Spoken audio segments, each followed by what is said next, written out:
Welcome back to Get Smart with Rory, reading Harry Potter and the Methods of Rationality by Eliezer Yudkowsky. Chapter 7, Reciprocation.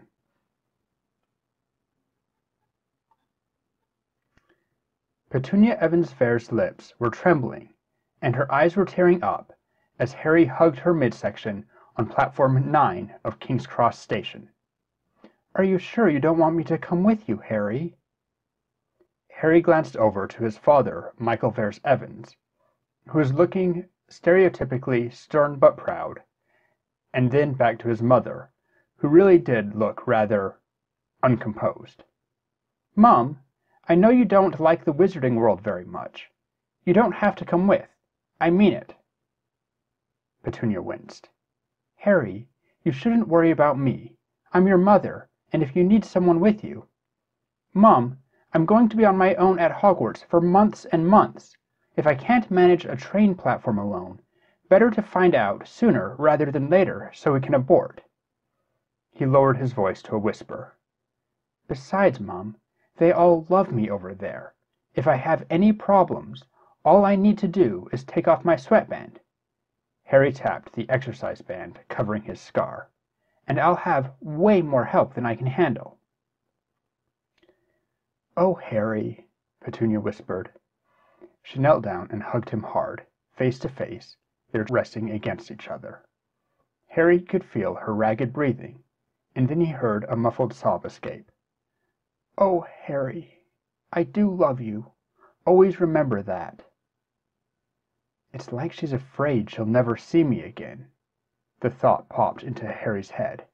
He knew the thought was true, but he didn't know why Mom was so afraid.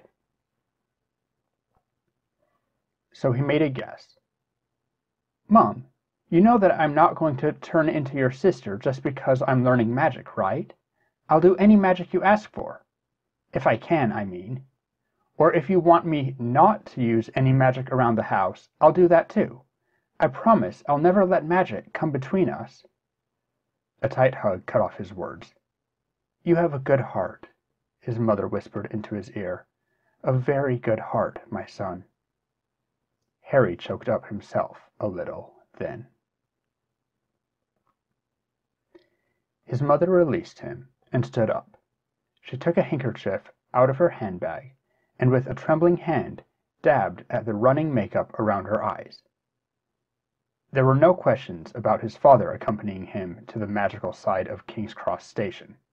Dad had trouble just looking at Harry's trunk directly. Magic ran in families, and Michael Evans couldn't even walk. So instead, his father just cleared his throat. "Good luck at school, Harry," he said. "Do you think I bought you enough books?" Harry had explained to his father about how he thought this might be his big chance to do something really revolutionary and important, and Professor Evans had nodded and dumped his extremely busy schedule for 2 solid days in order to go on the greatest second-hand bookshop raid ever, which had covered 4 cities and produced 30 boxes of science books, now sitting in the cavern level of Harry's trunk. Most of the books had gone for a pound or two, but some of them definitely hadn't, like the very latest Handbook of Chemistry and Physics, or the complete 1972 set of the Encyclopedia Britannica. His father had tried to block Harry from seeing the till displays, but Harry figured his father must have spent at least £1,000. Harry had said to his father that he would pay him back as soon as he figured out how to convert Wizarding gold into Muggle money, and his father had told him to go jump in a lake. And then his father had asked him, "Do you think I bought you enough books?" It was quite clear what answer Dad wanted to hear. Harry's throat was hoarse for some reason. "You can never have enough books," he recited the Vers family motto, and his father knelt down and gave him a quick, firm embrace. "But you certainly tried," Harry said, and felt himself choking up again. "It was a really, really, really good try." His dad straightened. "So," he said. "Do you see a platform 9 3/4?" King's Cross Station was huge and busy, with walls and floors paved with ordinary dirt-stained tiles. It was full of ordinary people hurrying about their ordinary business, having ordinary conversations which generated lots and lots of ordinary noise. King's Cross Station had a platform 9, which they were standing on, and a platform 10, right nearby, but there was nothing between platform 9 and platform 10 except a thin, unpromising barrier wall. A great skylight overhead let in plenty of light to illuminate the total lack whatsoever of any platform 9 3/4. Harry stared around until his eyes watered, thinking, "Come on, mage sight! Come on, mage sight!" But absolutely nothing appeared to him. He thought about taking out his wand and waving it, but Professor McGonagall had warned him against using his wand. Plus, if there was another shower of multicolored sparks, that might lead to being arrested for setting off fireworks inside a train station. And that was assuming his wand didn't decide to do something else, like blowing up all of King's Cross. Harry had only lightly skimmed his schoolbooks, though that skim was quite bizarre enough, in a very quick effort to determine what sort of science books to buy over the next 48 hours. Well, he had, Harry glanced at his watch, 1 whole hour to figure it out, since he was supposed to be on the train at 11. Maybe this was the equivalent of an IQ test, and the stupid kids couldn't become wizards. And the amount of extra time you gave yourself would determine your conscientiousness, which was the second most important factor in scholarly success. "I'll figure it out," Harry said to his waiting parents. "It's probably some sort of test thingy." His father frowned. Maybe look for a trail of mixed footprints on the ground, leading somewhere that doesn't seem to make sense." "Dad," Harry said, "stop that! I haven't even tried to figure it out on my own." It was a very good suggestion, too, which was worse. "Sorry," his father apologized. Harry's mother said, "I don't think they would do that to a student, do you? Are you sure Professor McGonagall didn't tell you anything?" "Maybe she was distracted," Harry said without thinking. "Harry!" hissed his father and mother in unison. "What did you do?" Harry swallowed. "Look, we don't have time for this now." "Harry!" "I mean it. We don't have time for this now, because it's a really long story and I've got to figure out how to get to school." His mother had a hand over her face. "How bad was it?" I can't talk about that for reasons of national security." "About half as bad as the incident with the science project?" "Harry!" Oh, look, there are some people with an owl. I'll go ask them how to get in." And Harry ran away from his parents toward the family of fiery redheads, his trunk automatically slithering behind him. The plump woman looked to him as he arrived. "Hello, dear. First time at Hogwarts? Ron's new, too." And then she peered closely at him. "Harry Potter?" 4 boys and a red-headed girl and an owl all swung around and then froze in place. "Oh, come on," Harry protested. He'd been planning to go as Harry Veres, at least until he got to Hogwarts. "I bought a sweatband and everything. How come you know who I am?" "Yes," Harry's father said, coming up behind him with long, easy strides. "How do you know who he is?" His voice indicated a certain dread. "Your picture was in the papers," said one of 2 identical-looking twins. "Harry!" "Dad, it's not like that. It's 'cause I defeated the Dark Lord you-know-who when I was 1 year old." "What?" "Mom can explain." "What?" Michael, dear, there are certain things I thought it would be best not to bother you with until now." "Excuse me," Harry said to the red-headed family, who were all staring at him, "but it would be quite extremely helpful if you could tell me how to get to platform 9 3/4 right now." "Ah," said the woman. She raised a hand and pointed at the wall between platforms. "Just walk straight at the barrier between platforms 9 and 10. Don't stop, and don't be scared you'll crash into it. That's very important. Best do it at a bit of a run if you're nervous. And whatever you do, don't think of an elephant." "George!" "Ignore him, Harry dear. There's no reason not to think of an elephant." "I'm Fred, Mum, not George." "Thanks," Harry said, and took off at a run toward the barrier. Wait a minute. It wouldn't work unless he believed in it? It was at times like this that Harry hated his mind for actually working fast enough to realize that this was a case where resonant doubt applied. That is, if he'd started out thinking that he would go through the barrier, he'd have been fine. Only now he was worried about whether he sufficiently believed he'd go through the barrier, which meant that he actually was worried about crashing into it. "Harry, get back here. You have some explaining to do." That was his dad. Harry shut his eyes and ignored everything he knew about justified credibility and just tried to believe really hard that he'd go through the barrier and... The sounds around him changed. Harry opened his eyes and stumbled to a halt, feeling vaguely dirtied by having made a deliberate effort to believe something. He was standing in a bright, open-air platform next to a single huge train, 14 long carriages headed up by a massive scarlet metal steam engine with a tall chimney that promised death to air quality. The platform was already lightly crowded, even though Harry was a full hour early. Dozens of children and their parents swarmed around benches, tables, and various hawkers and stalls. It went entirely without saying that there was no such place in King's Cross Station, and no room to hide it. Okay, so either A, I just teleported somewhere else entirely, B, they can fold space like no one's business, or C, they are simply ignoring all the rules.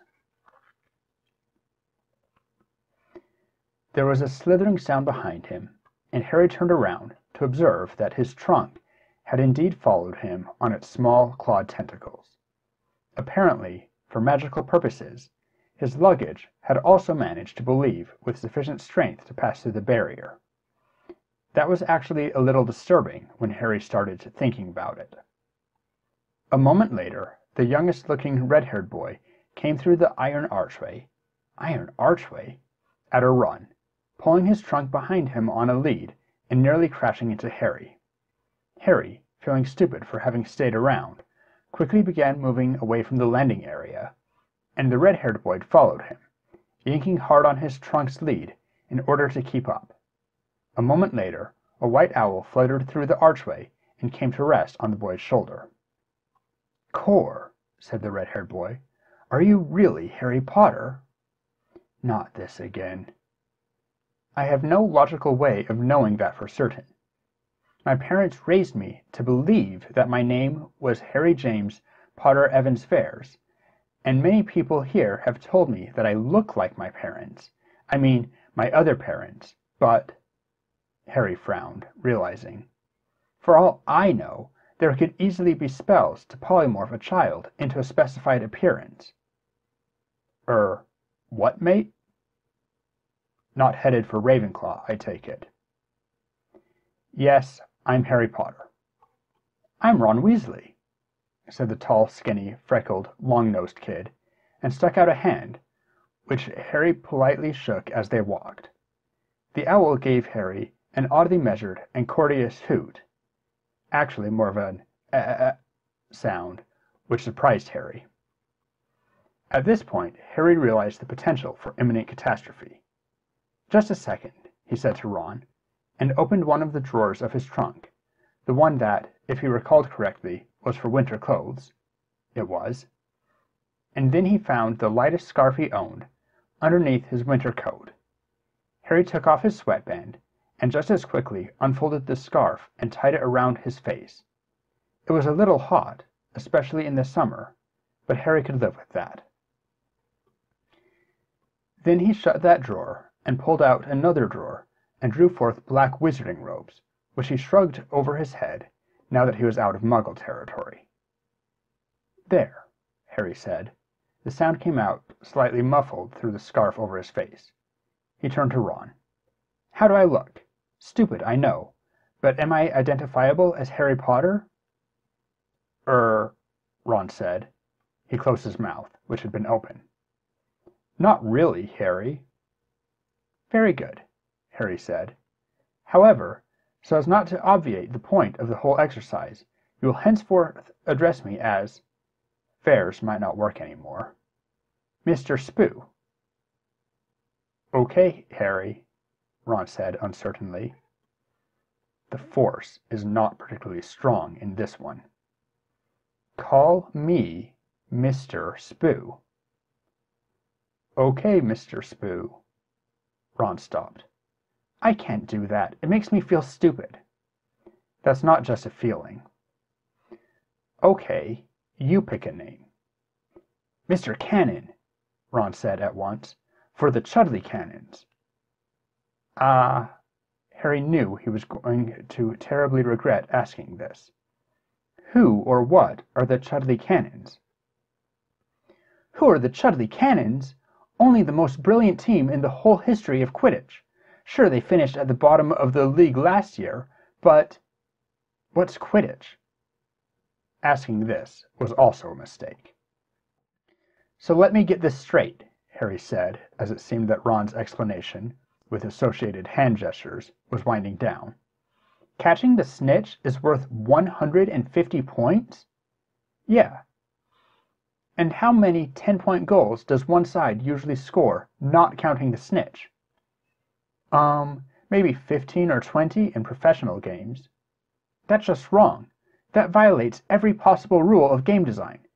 Look, the rest of this game sounds like it might make sense, sort of, for a sport I mean, but you're basically saying that catching the snitch overwhelms almost any ordinary point spread. The two seekers are up there flying around looking for the snitch and usually not interacting with anyone else. Spotting the snitch first is going to be mostly luck." "It's not luck," protested Ron. "You've got to keep your eyes moving in the right pattern." "That's not interactive. There's no back and forth with the other player, and how much fun is it to watch someone incredibly good at moving their eyes? And then whichever seeker gets lucky swoops in and grabs the snitch and makes everyone else's work moot. It's like someone took a real game and grafted on this pointless extra position so that you could be the most important player without needing to really get involved or learn the rest of it. Who was the first seeker? The king's idiot son who wanted to play Quidditch but couldn't understand the rules?" Actually, now that Harry thought about it, that seemed like a surprisingly good hypothesis. Put him on a broomstick and tell him to catch the shiny thing. Ron's face pulled into a scowl. "If you don't like Quidditch, you don't have to make fun of it." "If you can't criticize, you can't optimize. I'm suggesting how to improve the game. And it's very simple. Get rid of the snitch." "They won't change the game just because you say so." "I am the boy who lived, you know. People will listen to me. And maybe if I can persuade them to change the game at Hogwarts, the innovation will spread." A look of absolute horror was spreading over Ron's face. But if you get rid of the snitch, how will anyone know when the game ends?" "By a clock. It would be a lot fairer than having the game sometimes end after 10 minutes and sometimes not end for hours. And the schedule would be a lot more predictable for the spectators too." Harry sighed. "Oh, stop giving me that look of absolute horror. I probably won't actually take the time to destroy this pathetic excuse for a national sport and remake it stronger and smarter in my own image. I've got way more important stuff to worry about." Harry looked thoughtful. "Then again, it wouldn't take much time to write up the 95 Theses of the Snitchless Reformation and nail it to a church door." "Potter," drawled a young boy's voice, "what is that thing on your face, And what is standing next to you?" Ron's look of horror was replaced by utter hatred. "You!" Harry turned his head, and indeed it was Draco Malfoy, who might have been forced to wear standard school robes, but was making up for that with a trunk looking at least as magical and far more elegant than Harry's own, decorated in silver and emeralds, and bearing what Harry guessed to be the Malfoy family crest, a beautiful fanged serpent over crossed ivory wands. "Draco," Harry said. Or Malfoy if you prefer, though that kind of sounds like Lucius to me. I'm glad to see you're doing so well after, our last meeting. This is Ron Weasley, and I'm trying to go incognito, so call me, Harry looked down at his robes. Mr. Black." "Harry," hissed Ron, "you can't use that name." Harry blinked. "Why not?" It sounded nicely dark, like an international man of mystery. "I'd say it's a fine name," said Draco, "but it belongs to the noble and most ancient house of Black. I'll call you Mr. Silver." "You get away from Mr. Gold," Ron said coldly, and took a forward step. "He doesn't need to talk to the likes of you." Harry raised a placating hand. "I'll go by Mr. Bronze. Thanks for the naming schema. And, Ron, Harry struggled to find a way to say this. "I'm glad you're so enthusiastic about protecting me, but I don't particularly mind talking to Draco." This was apparently the last straw for Ron, who spun on Harry with eyes now aflame with outrage. "What? Do you know who this is?" "Yes, Ron," Harry said. "You may remember that I called him Draco without him needing to introduce himself." Draco sniggered. Then his eyes lit on the white owl on Ron's shoulder. "Oh, what's this?" Draco said in a drawl rich with malice. "Where's the famous Weasley family rat?" "Buried in the backyard," Ron said coldly. "Ah, how sad. Mr. Bronze, I should mention that the Weasley family is widely agreed to have the best pet story ever. Want to tell it, Weasley?" Ron's face contorted. "You wouldn't think it was funny if it happened to your family." "Oh," Draco purred, "but it wouldn't ever happen to the Malfoys." Ron's hands clenched into fists. "That's enough," Harry said, putting as much quiet authority into the voice as he could manage. It was clear that whatever this was about, it was a painful memory for the red-haired kid. "If Ron doesn't want to talk about it, he doesn't have to talk about it, and I'd ask that you not talk about it either." Draco turned a surprised look on Harry, and Ron nodded. "That's right, Harry. I mean, Mr. Bronze. You see what kind of person he is? Now tell him to go away." Harry counted to 10 inside his head, which for him was a very quick 1, 2, 3, 4, 5, 6, 7, 8, 9, 10. An odd habit left over from the age of 5, when his mother had first instructed him to do it, and Harry had reasoned that his way was faster and ought to be just as effective. "I'm not telling him to go away," Harry said calmly. "He's welcome to talk to me if he wants." "Well, I don't intend to hang around with anyone who hangs around with Draco Malfoy," Ron announced coldly. Harry shrugged. "That's up to you. I don't intend to let anyone say who I can and can't hang around with," silently chanting, "Please go away. Please go away." Ron's face went blank with surprise, like he'd actually expected that line to work. Then Ron spun about, yanked his luggage's lead, and stormed off down the platform. "If you don't like him," Draco said curiously, "why didn't you just walk away?" His mother helped me figure out how to get to this platform from the King's Cross station, so it was kind of hard to tell him to get lost. And it's not that I hate this Ron guy," Harry said. "I just... Harry searched for words.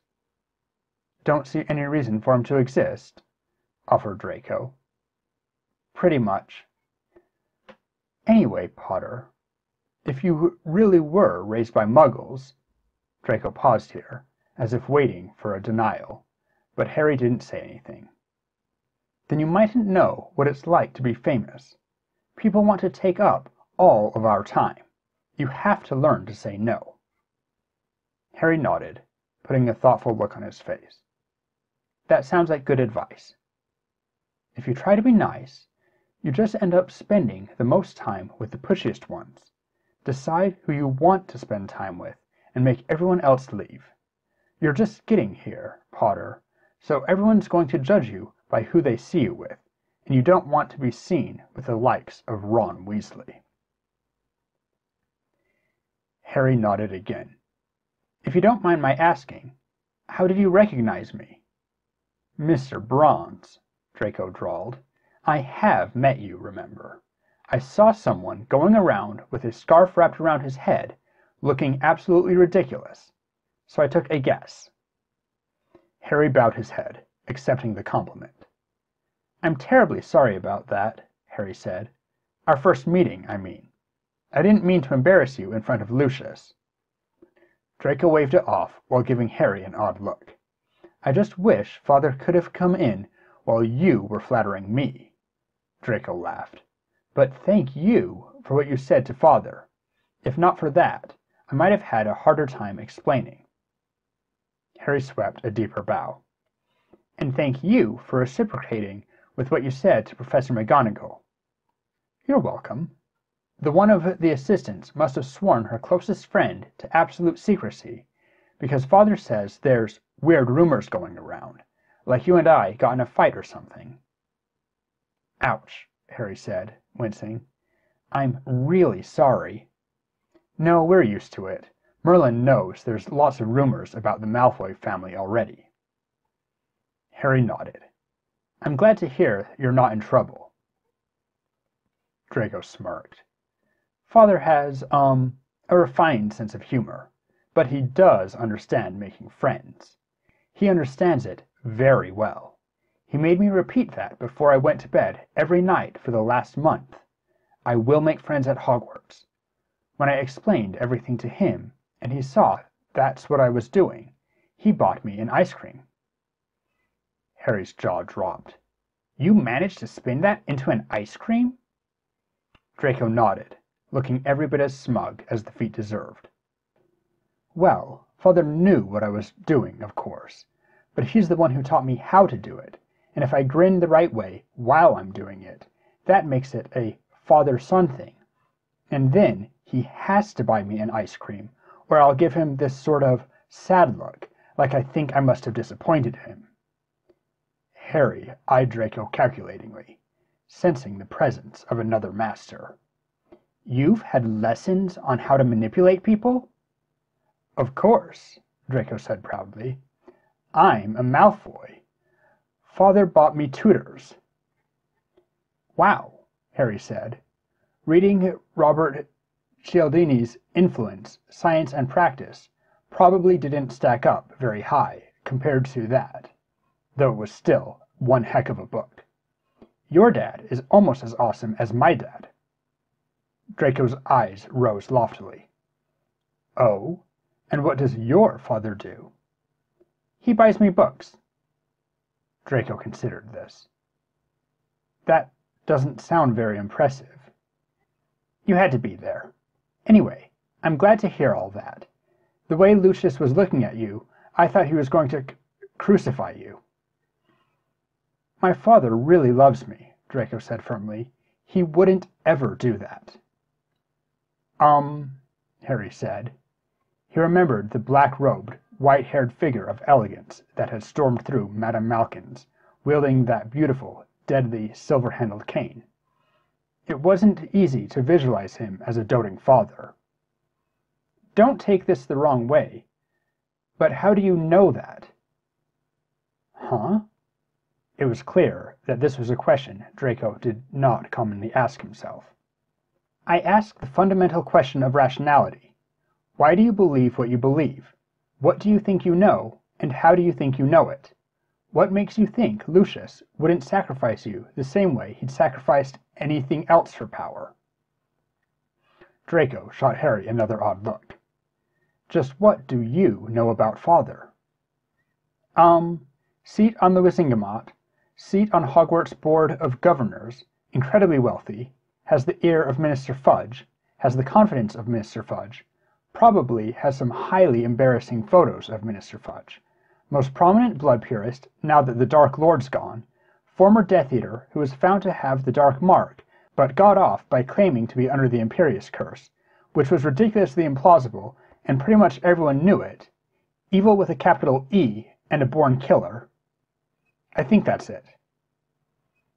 Draco's eyes had narrowed to slits. McGonagall told you that, did she? No, she wouldn't say anything to me about Lucius afterwards, except to stay away from him. So, during the incident at the potion shop, while Professor McGonagall was busy yelling at the shopkeeper and trying to get everything under control, I grabbed one of the customers and asked them about Lucius. Draco's eyes were wide again. Did you really? Harry gave Draco a puzzled look. If I lied the first time, I'm not going to tell you the truth just because you asked twice. There was a certain pause as Draco absorbed this. You're so completely going to be in Slytherin? I'm so completely going to be in Ravenclaw, thank you very much. I only want power so I can get books. Draco giggled. Yeah, right. Anyway, to answer what you asked. Draco took a deep breath, and his face turned serious. Father once missed a Wisingamot vote for me. I was on a broom, and I fell off, and I broke a lot of ribs. It really hurt. I'd never hurt that much before, and I thought I was going to die. So Father missed this really important vote, because he was there by my bed at St. Mungo's, holding my hands and promising me that I was going to be okay. Harry glanced away uncomfortably, then, with an effort, forced himself to look back at Draco. Why are you telling me that? It seems sort of private. Draco gave Harry a serious look. One of my tutors once told me that people form close friendships by knowing private things about each other, and the reason most people don't make close friends is because they're too embarrassed to share anything really important about themselves. Draco turned his palms out invitingly. Your turn? Knowing that Draco's hopeful face had probably been drilled into him by months of practice did not make it any less effective, Harry observed. Actually, it did make it less effective, but unfortunately not ineffective. The same could be said of Draco's clever use of reciprocation pressure for an unsolicited gift, a technique which Harry had read about in his social psychology books. One experiment had shown that an unconditional gift of $5 was twice as effective as a conditional offer of $50 in getting people to fill out surveys. Draco had made an unsolicited gift of confidence, and now invited Harry to offer a confidence in return. And the thing was, Harry did feel pressured. Refusal, Harry was certain, would be met with a look of sad disappointment, and maybe a small amount of contempt, indicating that Harry had lost points. Draco, Harry said, just so you know, I recognize exactly what you're doing right now. My own books called it Reciprocation, and they talk about how giving someone a straight gift of 2 sickles was found to be twice as effective as offering them 20 sickles in getting them to do what you want. Harry trailed off. Draco's looking sad and disappointed. It's not meant as a trick, Harry. It's a real way of becoming friends. Harry held up a hand. I didn't say I wasn't going to respond. I just need time to pick something that's private, but just as non-damaging. Let's say, I wanted you to know that I can't be rushed into things. A pause to reflect could go a long way in diffusing the power of a lot of compliance techniques, once you learn to recognize them for what they were. All right, Draco said. I'll wait while you come up with something. Oh, and please take off the scarf while you say it. Simple but effective. And Harry couldn't help but notice how clumsy, awkward, graceless his attempt at resisting manipulation, saving face, showing off, had appeared compared to Draco. I need those tutors. All right, Harry said after a time. Here's mine. He glanced around and then rolled the scarf back up over his face, exposing everything but the scar. It sounds like you can really rely on your father. I mean, if you talk to him seriously, he'll always listen to you and take you seriously." Draco nodded. "Sometimes," Harry said, and swallowed. This was surprisingly hard, but then it was meant to be. "Sometimes I wish my own dad was like yours." Harry's eyes flinched away from Draco's face, more or less automatically, and then Harry forced himself to look back at Draco. Then it hit Harry what on earth he just said, and Harry hastily added, "Not that I wish my dad was a flawless instrument of death like Lucius. I only mean taking me seriously." "I understand," Draco said with a smile. "There. Now doesn't it feel like we're a little closer to being friends?" Harry nodded. "Yeah, it does, actually. No offense, but I'm going to put on my disguise again. I really don't want to deal with—" "I understand." Harry rolled the scarf back down over his face. "My father takes all his friends seriously," Draco said. "That's why he has lots of friends. You should meet him." "I'll think about it," Harry said in a neutral voice. He shook his head in wonder. "So you really are his one weak point? Huh." Now Draco was giving Harry a really odd look. "You want to go get something to drink and find somewhere to sit down?"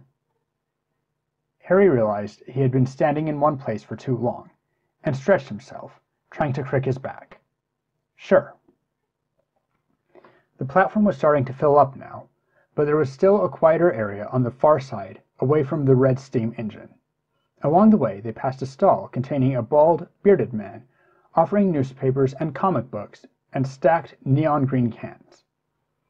The stallholder was, in fact, leaning back and drinking out of one of the neon green cans at the exact point when he spotted the refined and elegant Draco Malfoy approaching along with a mysterious boy looking incredibly stupid with a scarf tied over his face, causing the stallholder to experience a sudden coughing fit in mid-drink and dribble a large amount of neon green liquid onto his beard.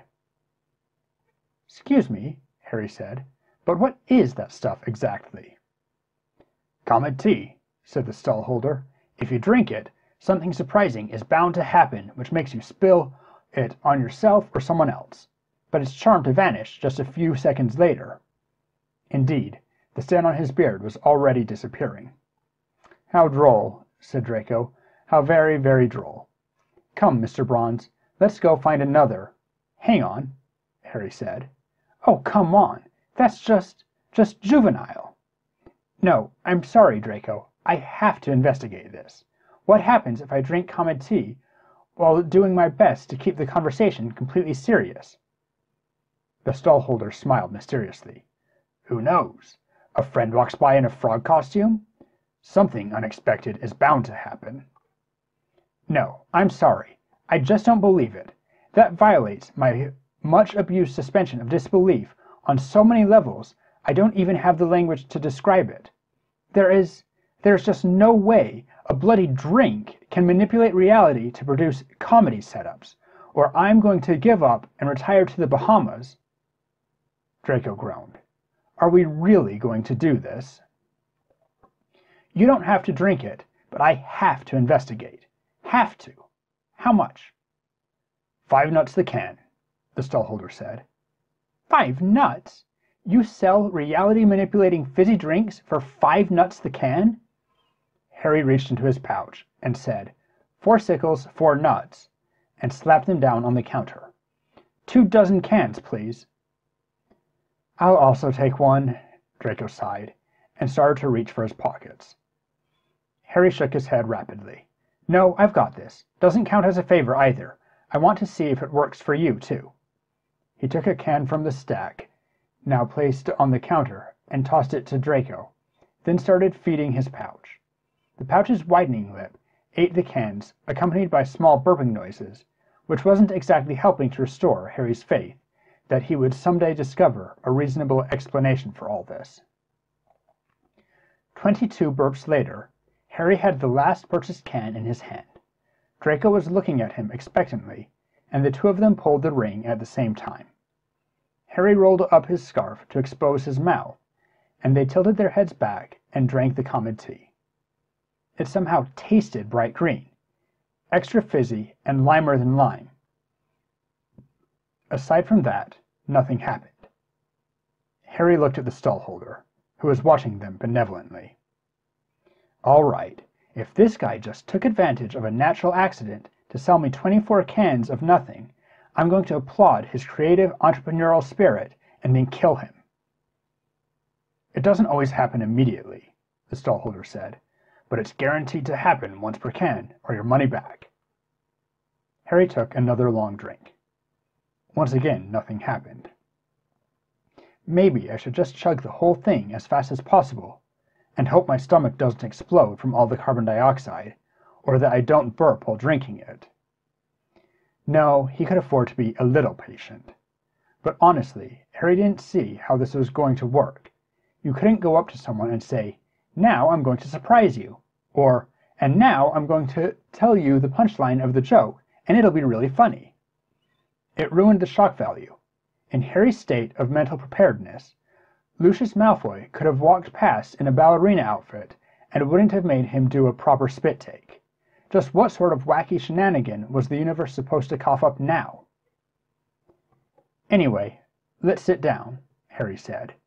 He prepared to swig another drink, and started toward the distant seating area, which put him at the right angle to glance back and see the portion of the stall's newspaper stand that was devoted to a newspaper called The Quibbler, which was showing the following headline: "Boy who lived gets Draco Malfoy pregnant." "Gah!" screamed Draco, as bright green liquid sprayed all over him from Harry's direction. Draco turned to Harry with fire in his eyes and grabbed his own can. "You son of a mudblood! Let's see how you like being spat upon." Draco took a deliberate swig from the can, just as his own eyes caught sight of the headline. In sheer reflex action, Harry tried to block his face as the spray of liquid flew in his direction. Unfortunately, he blocked using the can containing the common tea, sending the rest of the green liquid to splash out over his shoulder. Harry stared at the can in his hand, even as he went on choking and spluttering, and the green color started to vanish from Draco's robes. Then he looked up and stared at the newspaper headline: "Boy who lived gets Draco Malfoy pregnant." Harry's lips opened and said, "Blah, blah, blah, blah." Too many competing objections. That was the problem. Every time Harry tried to say, "But we're only 11," the objection, "But men can't get pregnant," demanded first priority, and was then run over by, "But there's nothing between us, really." Then Harry looked down at the can in his hand again. He was feeling a deep-seated desire to run away screaming at the top of his lungs until he dropped from lack of oxygen, and the only thing stopping him was that he had once read that outright panic was the sign of a truly important scientific problem. Harry snarled, threw the can violently into a nearby rubbish bin, and stalked back over to the stall. "One copy of the Quibbler, please." Harry paid over 4 more nuts, retrieved another can of common tea from his pouch, and then stalked over to the picnic area with the blond-haired boy, who was staring at his own can with an expression of frank admiration. "I take it back," Draco said. "That was pretty good." "Hey, Draco, you know what I bet is even better for becoming friends than exchanging secrets? Committing murder." "I have a tutor who says that," Draco allowed. He reached inside his robes and scratched himself with an easy, natural motion. "Who've you got in mind?" Harry slammed the Quibbler down hard on the picnic table. "The guy who came up with this headline." Draco groaned. "Not a guy. A girl. A 10-year-old girl. Can you believe it? She went nuts after her mother died, and her father, who owns this newspaper, is convinced that she's a seer. So when he doesn't know, he asks Luna Lovegood and believes anything she says." Not really thinking about it, Harry pulled the ring on his next can of common tea and prepared to drink. "Are you kidding me? That's even worse than Muggle journalism, which I would have thought was physically impossible." Draco snarled. She has some sort of perverse obsession about the Malfoys, too, and her father is politically opposed to us, so he prints every word. As soon as I'm old enough, I'm going to rape her." Green liquid spurted out of Harry's nostrils, soaking into the scarf still covering that area. Comity and lungs did not mix, and Harry spent the next few seconds frantically coughing. Draco looked at him sharply. "Something wrong?" It was at this point that Harry came to the sudden realization that A. the sounds coming from the rest of the train platform had turned into more of a blurred white noise at around the same time Draco had reached inside his robes, and B. when he had discussed committing murder as a bonding method, there had been exactly one person in the conversation who'd thought they were joking. Right, because he seemed like such a normal kid. And he is a normal kid. He is just what you'd expect a baseline male child to be like if Darth Vader were his doting father. "Yes, well," Harry coughed. Oh God, how was he going to get out of this conversational wedge? "I was just surprised at how you were willing to discuss it so openly. You didn't seem worried about getting caught or anything." Draco snorted. "Are you joking? Luna Lovegood's word against mine? Holy crap on a holy stick. There's no such thing as magical truth detection, I take it. Or DNA testing. Yet." Draco looked around. His eyes narrowed. "That's right. You don't know anything. Look, I'll explain things to you. I mean, the way it really works. Just like you were already in Slytherin and asked me the same question. But you've got to swear not to say anything about it." "I swear," Harry said. "The courts use Veritaserum, but it's a joke, really. You just get yourself obliviated before you testify, and then claim the other person was memory charmed with a fake memory. Of course, if you're just some normal person, the courts presume in favor of obliviation, not false memory charms. But the court has discretion, and if I'm involved, then it impinges on the honor of a noble house, so it goes to the Wizengamot, where father has the votes. After I'm found not guilty, the Lovegood family has to pay reparations for tarnishing my honor, and they know from the start that's how it'll go, so they'll just keep their mouths shut." A cold chill was coming over Harry, a chill that came with the instructions to keep his voice and face normal. Note to self: overthrow government of magical Britain at earliest convenience. Harry coughed again to clear his throat. "Draco, please, please, please don't take this the wrong way. My word is my bond, but like you said, I could be in Slytherin, and I really want to ask for informational purposes. So what would happen, theoretically speaking, if I did testify that I'd heard you plan it?" "Then, if I was anyone other than a Malfoy, I'd be in trouble," Draco answered smugly. "Since I am a Malfoy, father has the votes, and afterwards he'd crush you, well, I guess not easily, since you are the boy who lived, but father is pretty good at that sort of thing." Draco frowned. "Sides, you talked about murdering her. Why weren't you worried about me testifying after she turns up dead?" How did my day go this wrong? Harry's mouth was already moving faster than he could think. "That's when I thought she was older. I don't know how it works here, but in Muggle Britain, the courts would get a lot more upset about someone killing a child." "That makes sense," Draco said, still looking a bit suspicious. "But anyway, it's always smarter if it doesn't go to the R's at all. If we're careful only to do things that healing charms can fix, we can just obliviate her afterwards, and then do it all again next week." Then the blonde-haired boy giggled, a youthful, high-pitched sound. Though just imagine her saying she'd been done by Draco Malfoy and the boy who lived. Not even Dumbledore would believe her. "I am going to tear apart your pathetic little magical remnant of the Dark Ages into pieces smaller than its constituent atoms." "Actually, can we hold off on that? After I found out that headline came from a girl a year younger than me, I had a different thought for my revenge." "Huh? Do tell," Draco said, and started to take another swig of his common tea. Harry didn't know if the enchantment worked more than once per can, but he did know he could avoid the blame, so he was careful to time it exactly right. "I was thinking, someday I'm going to marry that woman." Draco made a horrid kersplushing sound, and leaked green fluid out the corners of his mouth like a broken car radiator. "Are you nuts?" "Quite the opposite. I'm so sane it burns like ice." "You've got weirder taste than a Lestrange," Draco said, sounding half admiring about it. "And I suppose you want her all to yourself, huh?" "Yep. I can owe you a favor for it." Draco waved it off. "Nah, this one's free." Harry stared down at the can in his hand, the coldness settling into his blood. Charming, happy, generous with his favors to his friends. Draco wasn't a psychopath. That was the sad and awful part, knowing human psychology well enough to know that Draco wasn't a monster. There had been 10,000 societies over the history of the world where this conversation could have happened. No, the world would have been a very different place indeed if it took an evil mutant to say what Draco had said. It was very simple, very human.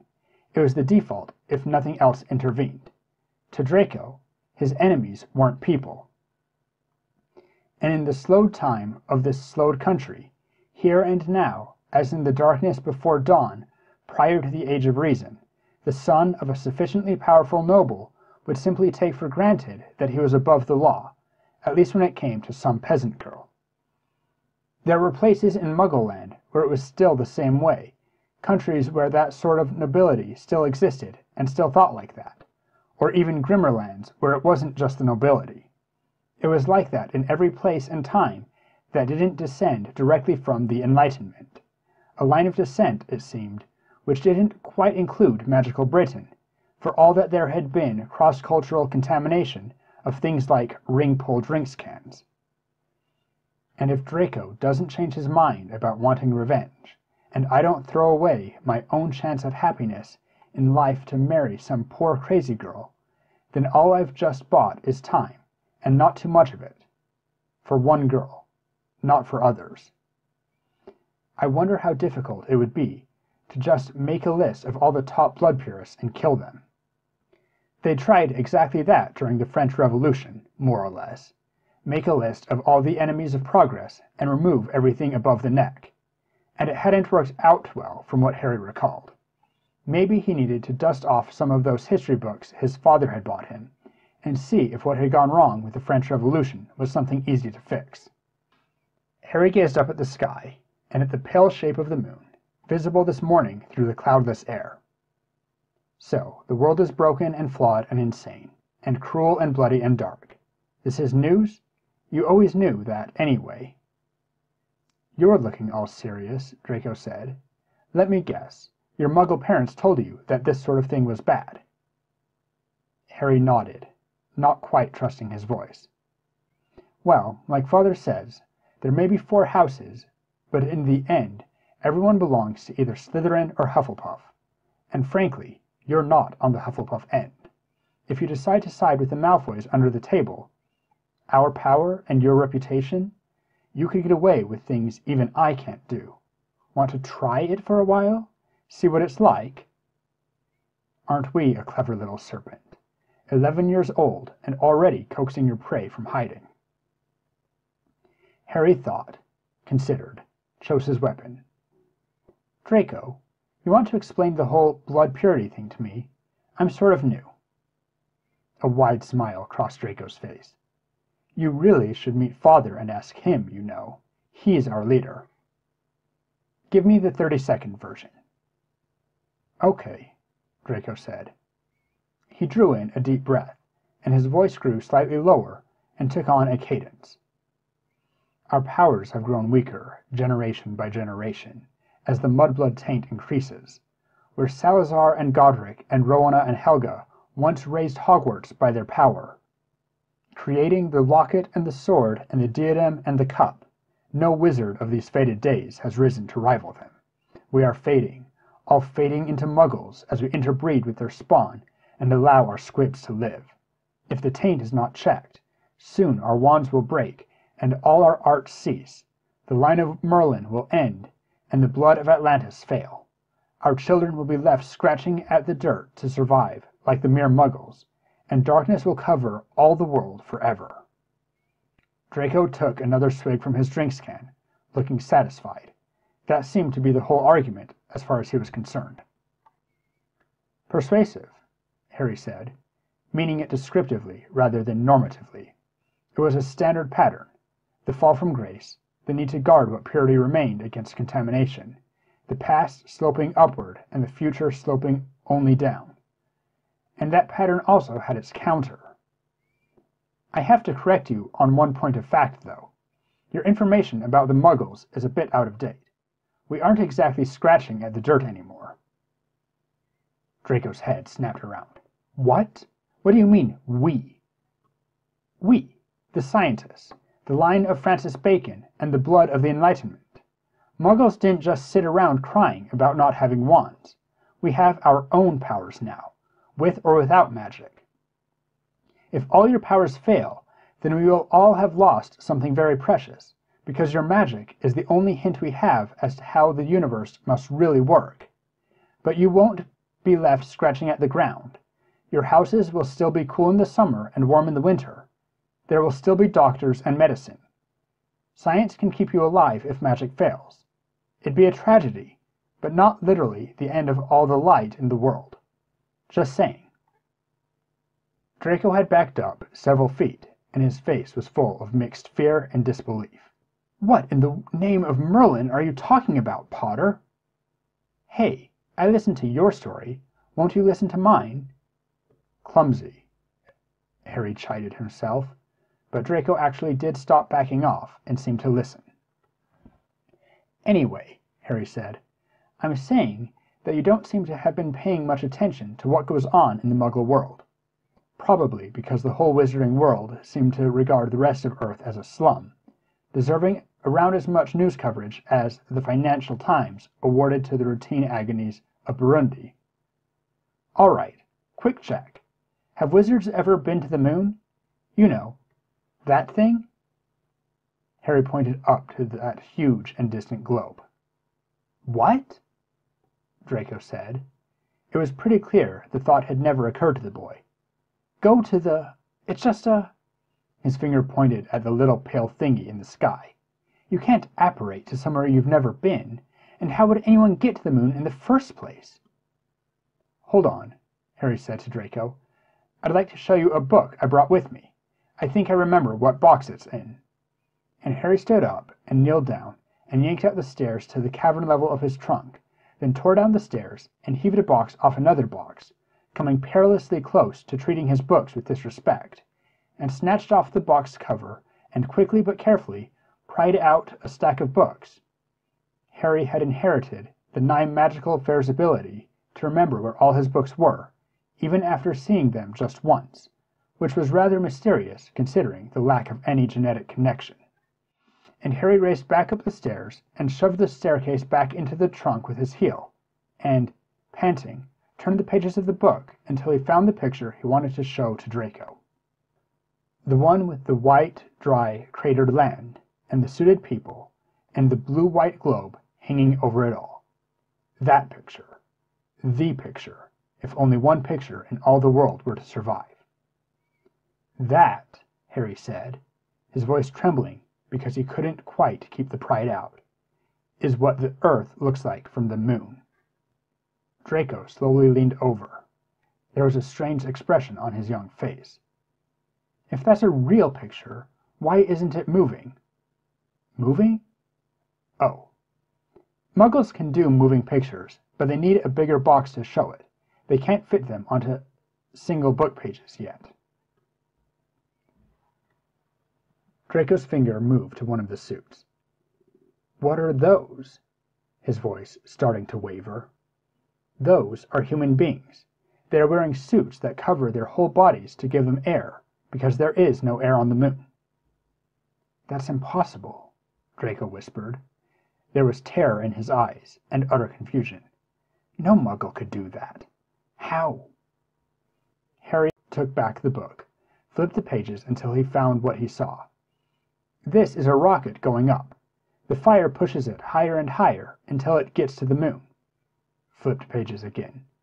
This is a rocket on the ground. That tiny speck next to it is a person.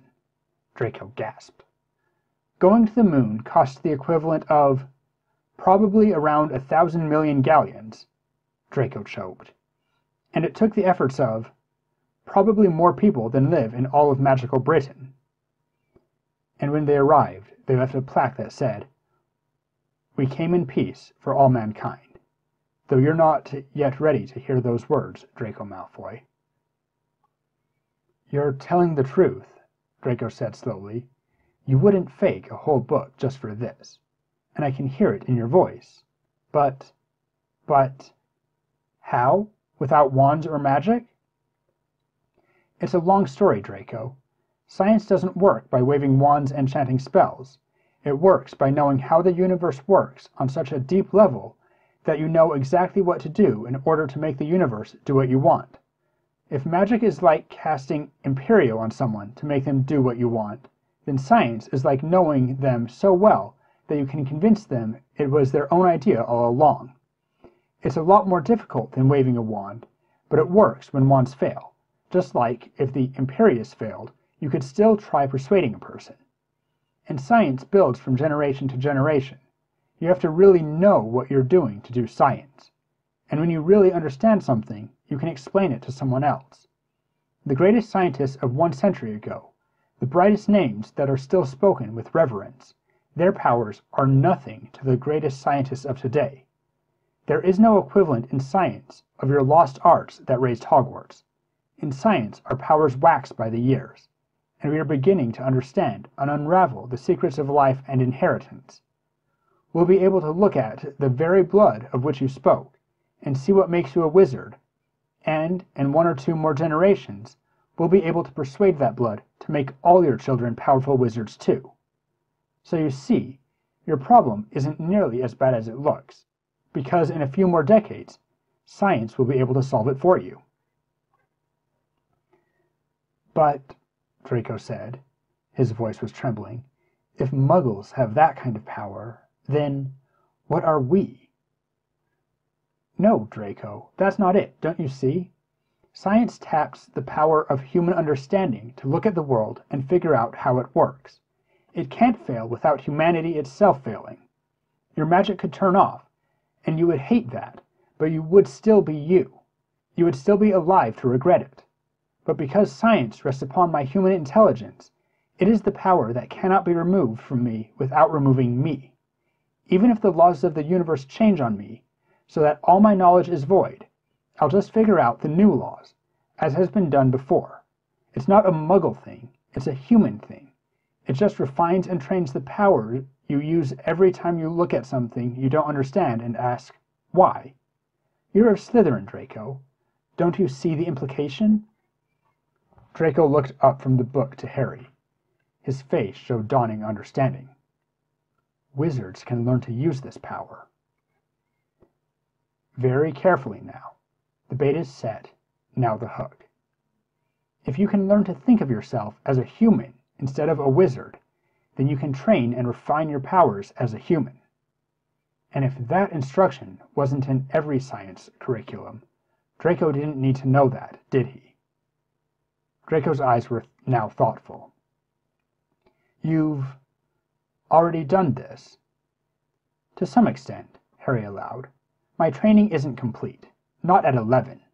But my father also bought me tutors, you see. Sure, they'd been starving grad students, and it had only been because Harry slept on a 26-hour cycle, but leave all that aside for now. Slowly, Draco nodded. You think you can master both arts, add the powers together, and... Draco stared at Harry. Make yourself lord of the 2 worlds?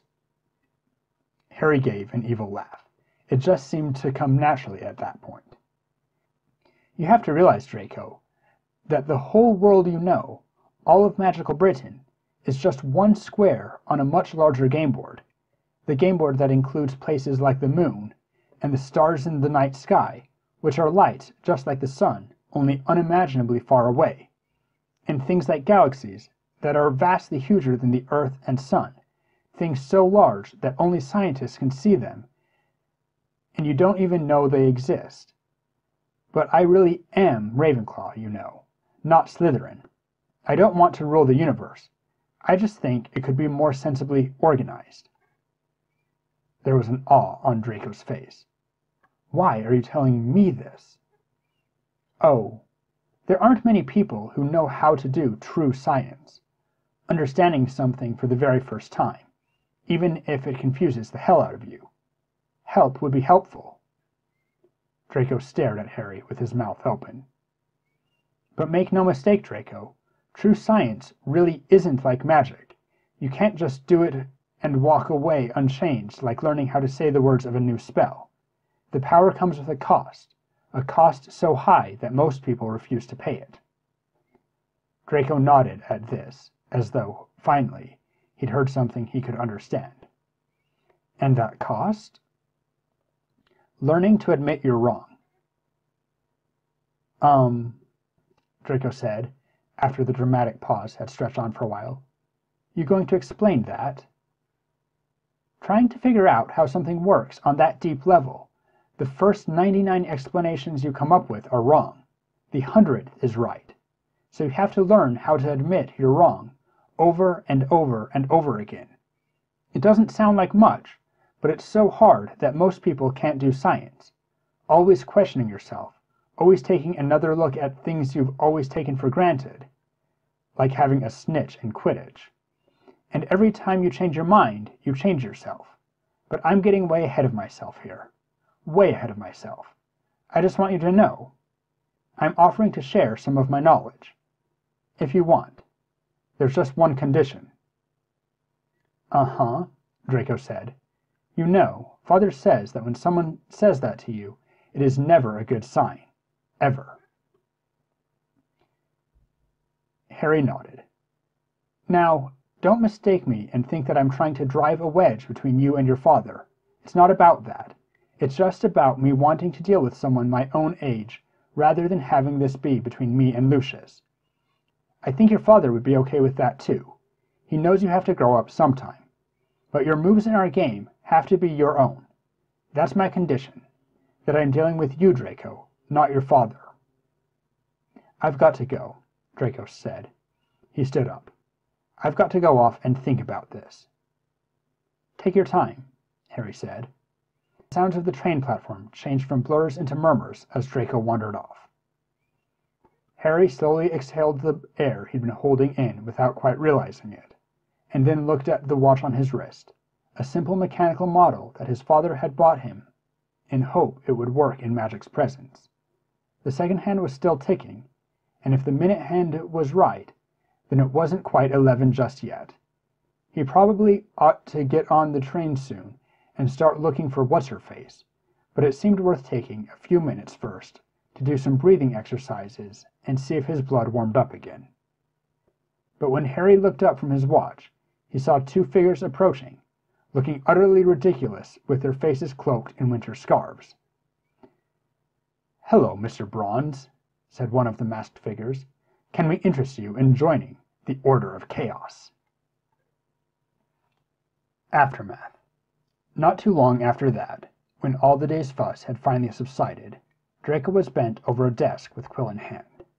He had a private room in the Slytherin dungeons, with its own desk and its own fire. Sadly, not even he rated a connection to the flu system, but at least Slytherin didn't buy into that utter nonsense about making everyone sleep in dorms. There weren't many private rooms. You had to be the very best within the house of the better sort, but that could be taken for granted with the House of Malfoy. "Dear Father," Draco wrote. And then he stopped. Ink slowly dripped from his quill, staining the parchment near the words. Draco wasn't stupid. He was young, but his tutors had trained him well. Draco knew that Potter probably felt a lot more sympathy towards Dumbledore's faction than Potter was letting on, though Draco did think Potter could be tempted. But it was crystal clear that Potter was trying to tempt Draco, just as Draco was trying to tempt him. And it was also clear that Potter was brilliant, and a whole lot more than just slightly mad, and playing a vast game that Potter himself mostly didn't understand, improvised at top speed with the subtlety of a rampaging Nundu. But Potter had managed to choose a tactic that Draco couldn't just walk away from. He had offered Draco a part of his own power, gambling that Draco couldn't use it without becoming more like him. His father had called this an advanced technique, and had warned Draco that it often didn't work. Draco knew he hadn't understood everything that had happened, but Potter had offered him the chance to play, and right now it was his. And if he blurted the whole thing out, it would become Father's. In the end, it was as simple as that. The lesser techniques require the unawareness of the target, or at least their uncertainty. Flattery has to be plausibly disguised as admiration. "You should have been in Slytherin" is an old classic, highly effective on a certain type of person who isn't expecting it, and if it works, you can repeat it. But when you find someone's ultimate lever, it doesn't matter if they know you know. Potter, in his mad rush, had guessed a key to Draco's soul, and if Draco knew that Potter knew it, even if it had been an obvious sort of guess, that didn't change anything. So now, for the first time in his life, he had real secrets to keep. He was playing his own game. There was an obscure pain to it, but he knew that Father would be proud, and that made it all right. Leaving the ink drippings in place, there was a message there, and one that his father would understand, for they had played the game of subtleties more than once. Draco wrote out the one question that really had gnawed at him about the whole affair, the part that it seemed he ought to understand, but he didn't, not at all. "Dear Father, suppose I told you that I met a student at Hogwarts, not already part of our circle of acquaintances, who called you a flawless instrument of death, and said that I was your one weak point. What would you say about him?" It didn't take long after that for the family owl to bring the reply. "My beloved son, I would say that you had been so fortunate as to meet someone who enjoys the intimate confidence of our friend and valuable ally, Severus Snape." Draco stared at the letter for a while, and finally threw it into the fire.